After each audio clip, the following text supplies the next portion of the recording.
আগামী ফেব্রুয়ারি মাসটি মীন রাশি ও মীন লগ্নের জাতক জাতিকাদের কেমন কাটবে সেই সম্পর্কে আমরা এই ভিডিওটিতে বিস্তারিত আলোচনা করতে চলেছি। আলোচনাটি খুবই গুরুত্বপূর্ণ হবে, তাই আশা করব আপনারা পুরো ভিডিওটি দেখবেন, স্কিপ করবেন না। চলুন তাহলে আর দেরি না করে আলোচনায় প্রবেশ করা যাক। রাশিচক্রের একদম অন্তিম রাশি হলো মীন রাশি। মীন রাশির অধিপতি হলেন দেবগুরু বৃহস্পতি। এখন আপনারা যে অ্যাস্ট্রোলজিক্যাল চার্টটি দেখছেন সেটি মীন রাশি ও মীন লগ্নের জাতক জাতিকাদের সাপেক্ষে আগামী ফেব্রুয়ারি মাসের গ্রহের অবস্থান। পুরো ফেব্রুয়ারি মাস জুড়েই আপনাদের রাশিতে শনিদেব, রাশি ও লগ্নাধিপতি বৃহস্পতি আপনাদের চতুর্থভাবে বক্রী অবস্থায়, আপনাদের ষষ্ঠভাবে কেতু এবং দ্বাদশভাবে রাহু অবস্থান করবেন। ফেব্রুয়ারি মাসের শুরুতেই আপনাদের একাদশভাবে 4টি গ্রহ রবি, মঙ্গল, শুক্র ও বুধ একত্রে গোচর করবেন। 3রা ফেব্রুয়ারি থেকে বুধ আপনাদের দ্বাদশ ভাব কুম্ভ রাশিতে গোচর করতে শুরু করবেন এবং কুম্ভ রাশিতেই অবস্থানকালে 26শে ফেব্রুয়ারি বুধ রেট্রোগ্রেড অবস্থায় গোচর করতে শুরু করবেন। 5ই ফেব্রুয়ারি থেকে শুক্র আপনাদের দ্বাদশ ভাব কুম্ভ রাশিতে গোচর করতে শুরু করবেন। 12ই ফেব্রুয়ারি থেকে রবি আপনাদের দ্বাদশ ভাবে গোচর করতে শুরু করবেন এবং 22শে ফেব্রুয়ারি থেকে মঙ্গল আপনাদের একাদশ ভাব ত্যাগ করে দ্বাদশ ভাবে গোচর করতে শুরু করবেন। আসুন এবার আমরা দেখে নিই আগামী ফেব্রুয়ারি মাসটি মীন রাশি ও মীন লগ্নের জাতক জাতিকাদের কেমন কাটতে চলেছে। আপনাদের রাশি ও লগ্নের সাপেক্ষে দশম ভাবের অধিপতি হলেন বৃহস্পতি। আবার বৃহস্পতিই হলেন আপনাদের রাশি ও লগ্নাধিপতি। পুরো ফেব্রুয়ারি মাস জুড়েই তিনি বক্রী অবস্থায় আপনাদের চতুর্থভাবে অবস্থান করবেন এবং তার সপ্তম দৃষ্টি দ্বারা আপনাদের দশম ভাব ও তার নিজের ঘর ধনু রাশিকে তিনি প্রভাবিত করবেন। তার সাথে শনিদেবের দশম দৃষ্টিও আপনাদের দশম ভাবকে প্রভাবিত করবে। অর্থাৎ ডবল ট্রানজিট থিওরি অনুযায়ী শনি ও বৃহস্পতির এই দুইটি গ্রহ দৃষ্টি যখন একটি ঘরকে প্রভাবিত করে তখন সেই ঘর খুবই ভালো ফলদায়ক হয়ে ওঠে। অর্থাৎ কর্মক্ষেত্রের দিক থেকে আপনাদের কিন্তু খুবই ভালো সময় হতে চলেছে। কর্মক্ষেত্রে আপনারা পদোন্নতি, উচ্চ পদ প্রাপ্তি, তার সাথে প্রমোশন হওয়ারও সম্ভাবনা দেখা যাচ্ছে।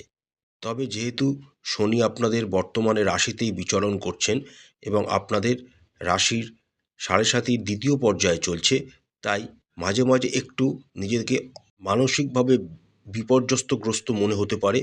তবে সেটা ভয় পাওয়ার কোনো কারণ নেই, কারণ শনি এবং বৃহস্পতি উভয়ই কিন্তু আপনাদের কর্মক্ষেত্রের দিক থেকে ভালো ফলই প্রদান করবেন। আপনাদের ঊর্ধ্বতন কর্তৃপক্ষরা আপনাদের যথেষ্ট প্রশংসা করবে এবং আপনারা আপনাদের কর্মগুলিকে সহজভাবে করেও ফেলতে পারবেন। আপনাদের রাশির সাপেক্ষে সপ্তম ভাবের অধিপতি হলেন বুধ। যে সমস্ত মীন রাশি ও মীন লগ্নের জাতক জাতিকারা ইম্পোর্ট এক্সপোর্ট বা বৈদেশিক মুদ্রা অর্জন হয় এমন কোনো ব্যবসার সাথে যুক্ত রয়েছেন, তাদের জন্য আগামী ফেব্রুয়ারি মাসটি খুবই ভালো হতে চলেছে। তার সাথে শনি মহারাজের সপ্তম দৃষ্টিও আপনাদের সপ্তম ভাবকে প্রভাবিত করবে। ফলস্বরূপ যারা লোহা, আকরিক কোনো জিনিসপত্র, খনিজ পদার্থ, পেট্রোলিয়াম প্রোডাক্টস বা পেট্রোলিয়াম জাত দ্রব্যের ব্যবসার সাথে যুক্ত রয়েছেন, তাদেরও সময়টা খুব ভালো যাবে। তবে একটি কথা মাথায় রাখবেন, শনিদেবের যেহেতু সপ্তম দৃষ্টি আপনাদের সপ্তম ভাবকে প্রভাবিত করছে, তাই আপনাদের কিন্তু ব্যবসায়িক জীবনটা বা ব্যবসায়িক শুরুটা কিন্তু একটু ধীর গতিতেই হবে, কিন্তু মাস যত এগোতে থাকবে আপনারা ভালো ফলাফলই পেতে শুরু করবেন। আপনাদের রাশি ও লগ্নের সাপেক্ষে একাদশ ভাবের অধিপতি হলেন শনিদেব এবং দ্বাদশ ভাবের অধিপতিও হলেন শনিদেব। তিনি বর্তমানে আপনাদের রাশিতেই অবস্থান করছেন। অর্থাৎ আপনাদের আয়ও যেমন হবে তেমনি কিন্তু ব্যয় হওয়ারও একটা ইঙ্গিত আপনাদের জন্মছক দিচ্ছে।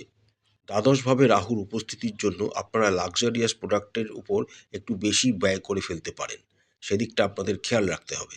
মাসের শুরুতেই আপনাদের একাদশভাবে রবি, মঙ্গল, শুক্র ও বুধ একত্রে গোচর করবেন।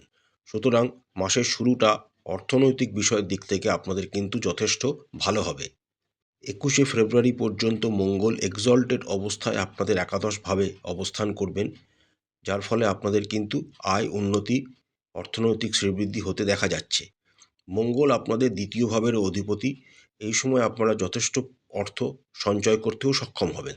তবে মাস যত এগোতে থাকবে আপনাদের দ্বাদশভাবে গ্রহের সমাহার বাড়তে থাকবে। প্রথমে রাহু, তারপর বুধ, শুক্র, মঙ্গল, রবি একত্রে আপনাদের দ্বাদশ ভাবকে প্রভাবিত করতে শুরু করবেন এবং দ্বাদশভাবে গোচর করতে শুরু করবেন। ফেব্রুয়ারি মাসের 21 তারিখের পর থেকে কিন্তু আপনাদের অত্যাধিক ব্যয় বৃদ্ধি হওয়ার একটা ইঙ্গিত দেখা যাচ্ছে। তাই আপনাদের উচিত হবে ফেব্রুয়ারি মাসের প্রথম থেকেই একটা ফিনান্সিয়াল প্ল্যানিং তৈরি করে এগোনো। না হলে কিন্তু ফেব্রুয়ারি মাস শেষ হতে হতে আপনাদের কিন্তু অর্থনৈতিক প্রবলেম ফেস করতে হতে পারে।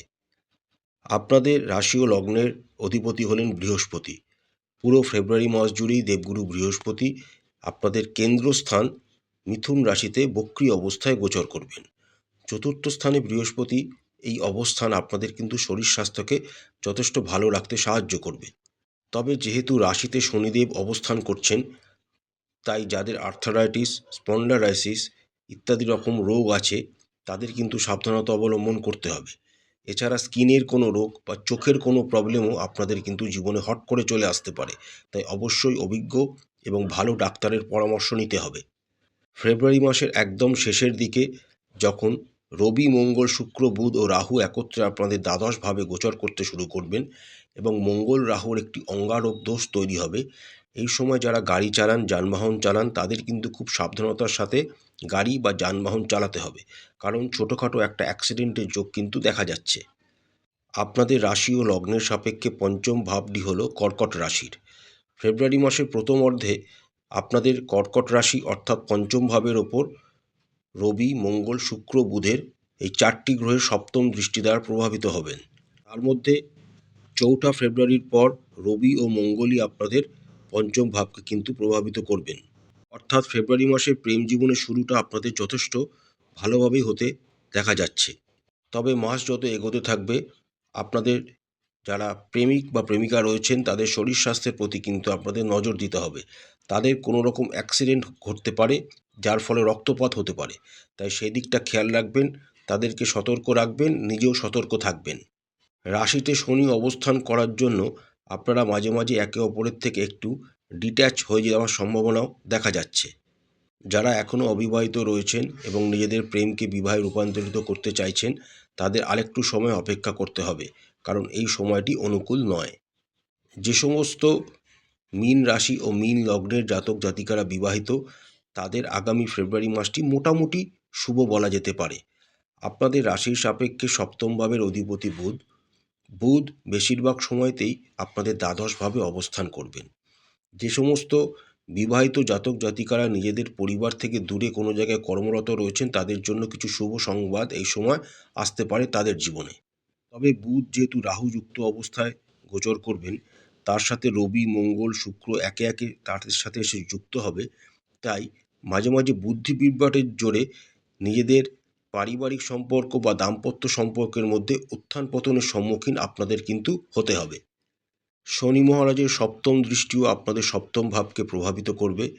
ফলস্বরূপ আপনাদের জীবনসঙ্গীর যাদের কোনো রকম হাঁটুর ব্যথা, পায়ের ব্যথা ইত্যাদি আছে তাদের একটু সাবধানতা অবলম্বন করতে হবে।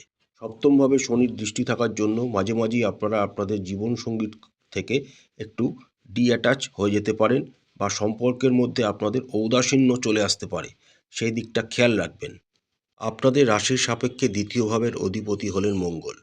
মঙ্গল আগামী ফেব্রুয়ারি মাসের বেশিরভাগ সময়তেই আপনাদের একাদশভাবে এক্সল্টেড পজিশনে গোচর করবেন। সুতরাং পরিবারের নাম, যশ, প্রতিপত্তি কিন্তু এই সময় বৃদ্ধি পাবে এবং অর্থনৈতিক আয়ও পরিবারের কিন্তু বৃদ্ধি হওয়ার সম্ভাবনা প্রবলভাবে দেখা যাচ্ছে। শুধু তাই নয়, যেহেতু মঙ্গল আপনাদের একাদশভাবে অবস্থান করছেন এবং তার চতুর্থ দৃষ্টি দ্বারা তিনি তার নিজের ঘর এবং আপনাদের দ্বিতীয় ভাবকেই প্রভাবিত করছেন, তাই বড় ধরনের কোনো জমি সংক্রান্ত বিষয় পরিবারে আলোচনা হতে পারে বা পরিবারে কোনো রকম বড় ধরনের জমি সংক্রান্ত বিষয় সম্পত্তি ক্রয় করার একটা প্রবল সম্ভাবনা কিন্তু দেখা যাচ্ছে। তবে যেহেতু মঙ্গল এখানে তার চতুর্থ দৃষ্টি দ্বারা আপনাদের দ্বিতীয় ভাব, যেটি কথাবার্তা বা বাণীরও কারক, সেখানে প্রভাবিত করছেন এবং রাশিতে শনি বসে আছেন, তাই কটু কথা বলা থেকে নিজেদেরকে বিরত রাখবেন। অপ্রিয় সত্যি কথা সবসময় বলবেন না, এতে সম্পর্ক নষ্ট হতে পারে। আপনাদের রাশির সাপেক্ষে চতুর্থ ভাবের অধিপতি বুধ ফেব্রুয়ারি মাসের বেশিরভাগ সময়টাতেই আপনাদের দ্বাদশভাবে অবস্থান করবেন। পরিবারের কোনো লোকজন এই সময় বিদেশে কর্মপ্রাপ্তি হতে পারে বা আপনাদের পরিবার ছেড়ে দূরে কোথাও কর্মে যোগদান করতে পারে। তবে চতুর্থভাবে রাশি ও লগ্নাধিপতি দেবগুরু বৃহস্পতির অবস্থান কিন্তু খুবই শুভ ফলাফল দেবে। পরিবারে কোনো রকম মাঙ্গলিক অনুষ্ঠান হতে পারে বা পরিবারে কোনো সদস্য সংখ্যারও বৃদ্ধি হওয়ার একটা প্রবল ইঙ্গিত কিন্তু দেখা যাচ্ছে। মায়ের শরীর স্বাস্থ্য যথেষ্ট ভালো থাকবে, তার সাথে পিতারও যদি শরীর স্বাস্থ্যের কোনো রকম অতীতে অসুবিধা থেকে থাকে সেখান থেকে তারা পরিত্রাণ পাবেন। ভাই বোন দাদা দিদি সাথে সম্পর্কের আপনাদের উন্নতি ঘটবে, তাদের সাথে আপনাদের সম্পর্ক ভালো থাকবে। তবে ফেব্রুয়ারি মাসের একদম শেষার্ধে আপনাদের পরিবারের কারোর কোনো লোকজনদের কোনো জায়গায় চোট লাগতে পারে এবং তার ফলে রক্তপাত হতে পারে, তারও একটা সম্ভাবনা কিন্তু রয়েছে। ফেব্রুয়ারি মাসের প্রথমার্ধে বন্ধুবান্ধবদের তরফ থেকে আপনারা কোনো রকম উপকার কিন্তু এই সময় পাওয়ার একটা প্রবল সম্ভাবনা দেখা যাচ্ছে। অর্থাৎ আগামী ফেব্রুয়ারি মাসটি মীন রাশি ও মীন লগ্নের জাতক জাতিকাদের পারিবারিক দিক থেকে যথেষ্ট ভালোই বলা যায়। প্রতিকার স্বরূপ আপনারা রাশি ও লগ্নাধিপতি দেবগুরু বৃহস্পতির বীজ মন্ত্র প্রত্যেক দিন 108 বার করে জপ করবেন।